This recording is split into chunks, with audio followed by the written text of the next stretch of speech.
Have you ever moved to somewhere far away? Or maybe you had a friend who did. It can be exciting but also scary. You don't know what to expect as you pack up all your things and say goodbye to the friends and places you've always known. But you know you can call your friends and stay in touch, starting as soon as you arrive in your new house in just a few days. Maybe you can even visit them in the summer. But 150 years ago, things would have been very different. A move of more than a few hundred miles meant selling or giving away most of your things and undertaking a tough and dangerous journey to reach your new home. You could write letters to your old friends, but chances were you would never see them in person again. And yet in the middle of the 19th century, thousands of people decided to make such a journey from the eastern United States to the Oregon Territory, near the Pacific Ocean. There the U.S. government was encouraging people to settle. The route people took was called the Oregon Trail, and it was a much bigger deal than moving today. Imagine it's 1859. Your parents have told you that you're going to move to the Willamette Valley in Oregon Territory. You start your journey in Independence, Missouri in early May. Maybe you took a train to get from your home in the eastern United States to that point, but there are no trains to take you the rest of the way. You'll be traveling in a covered wagon pulled by a team of oxen, or at least your stuff will be traveling that way. You and your family will ride sometimes, but very often you'll walk. The wagon will be stuffy, bumpy, and crowded. You'll be passing through prairies, mountains, and deserts, crossing roaring rivers, warding off disease, fixing things constantly, and hunting for food. You know other people have gone on this route before, and your parents have read and planned a lot to help make your journey a success. Your parents have told you about Oregon, and it sounds like a dream. They've never been there either, but you've read accounts by previous settlers. The Willamette Valley, where you're headed, is said to be full of rolling hills and groves, and the river runs right down the middle. All kinds of crops grow well in the mild climate there. It rains often and rarely snows, but you're still nervous. You've taken a peek at the books they read and see that the journey can be dangerous. Your parents have sold many of your family's things because there won't be room for them in the wagon. The wagon is only about 4 feet by 8, so you'll have to be careful about what you keep. You have a few clothes and blankets for the trip, tools you'll need along the way, and a few keepsake items. What will you need on your trip? What can you get? The answer to the second question is not much. At least you won't be buying much, so before you go, you need to stock up on food and supplies for the 5 to 6 month journey. That's right, this trip could take half a year. So fresh fruits and veggies, anything that will spoil, are out.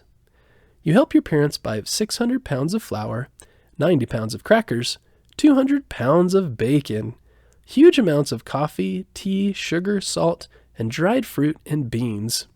You wonder how it will all fit in your wagon, but also worry that it won't be enough for the trip. But as you slowly load up the wagon, you realize there's plenty of space, and sacks of flour aren't so uncomfortable to sit on. Your parents reassure you that they will also hunt for buffalo, deer, and other animals along the trail. You need tools and cookware too. Pots and pans, dishes, axes, scythes, shovels, and saws, guns and knives for hunting. Finally, it's all packed into the covered wagon that will be your home base on the trail. You're ready to start off, along with several other families, in a wagon train. A wagon train means a group of wagons that are traveling on the Oregon Trail together. On the trail, your days are long, but the tracks are well worn at first. During the first month, you pass several trading posts where your parents pick up supplies you need, trading with both European settlers and Native Americans. Your dad is able to hunt and get fresh meat for the family often, and you camp near bubbling streams each night. One day, you come up to a river.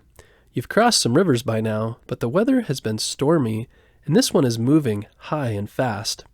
There's no ferry or bridge, like at some of the other rivers, and you can't imagine trying to just walk across. How will you cross it? Your dad and a few other adults talk. When they return to the group, they say the wagons can cross here, but you have to turn them into boats. You unload the wagons and press caulking into all the gaps, making them waterproof. You take off all the wheels and load them into wagons. The men push the wagons into the water and then jump in when they're afloat and start rowing like mad with shovels, sticks, and anything else that makes a decent oar. The animals struggle to swim behind. One of the cows is washed away in the current. It seems like hours, but you finally reach the other side. Then you begin the work of putting the wagons back together and reloading everything. By the time you get going again, it's really been hours. As you walk or ride, you start to notice strange rock formations in the distance that look like buildings or chimneys or phantoms. You encounter your share of thunderstorms and hear rumors of travelers getting sick with a terrible disease. At one campsite, someone left a warning carved into a fallen log: bad water. But there's nothing else to drink, so your mom boils the water for an extra long time. Actually, all the water on the trail tasted bad. Bad enough to make you drink coffee instead, which you normally think tastes terrible. Boiling the water does the trick, and your family stays healthy. Many people in your wagon train aren't so careful, and they get sick with cholera. Sadly, some end up dying on the trail, their journey west coming to a tragic end. After a couple of months, the weather starts to get hotter during the day, but still cold at night.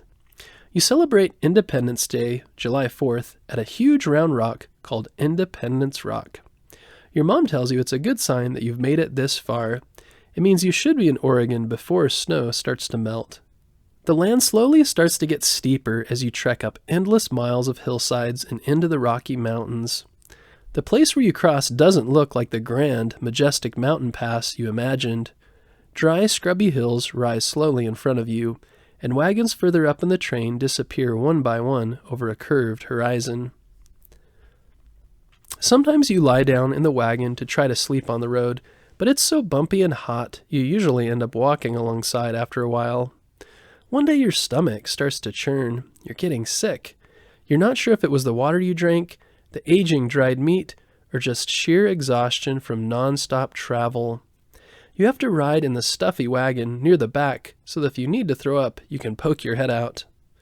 Given how bumpy the ride is, that happens a lot. But after about a week, you slowly start to feel better. You can walk alongside the wagon for a few minutes at a time. You even feel like eating the hard, stale crackers and the tough, leathery meat again. The months on the trail wear on, and you wonder if you'll ever get to Oregon. The beautiful land of the Willamette Valley starts to seem like a myth. You lose count of the times you've had to help fix an axle or wheel. You lost count of the rivers you've forded or ferried or floated across. The bags and barrels of flour, sugar, coffee, and other food are getting looser and lighter. You wonder if there'll be enough to reach the west, and you miss home.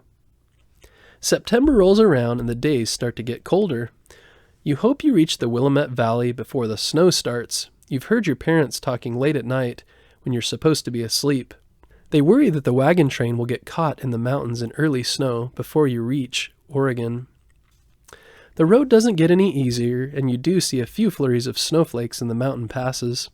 But after months of walking, bumpy riding, stale food, sickness, worry, and hardship, you realize that Mount Hood, a magnificent mountain rising high above the Willamette Valley, is looming larger in the distance.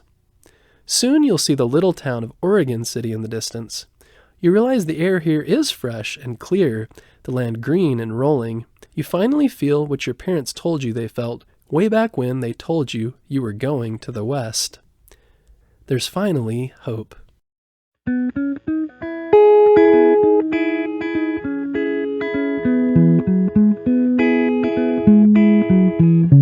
I hope you've enjoyed your imaginary journey on the Oregon Trail.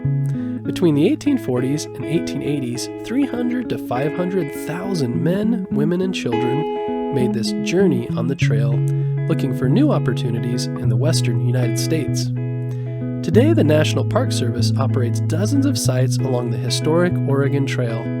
If you're anywhere near the U.S. states of Missouri, Kansas, Nebraska, Wyoming, Idaho, Washington, or of course Oregon, you can check out the National Park Service website to find out how to visit. It's at nps.gov/OREG. We hope you enjoyed this episode about the Oregon Trail. Be sure to tune in next Monday for a new episode.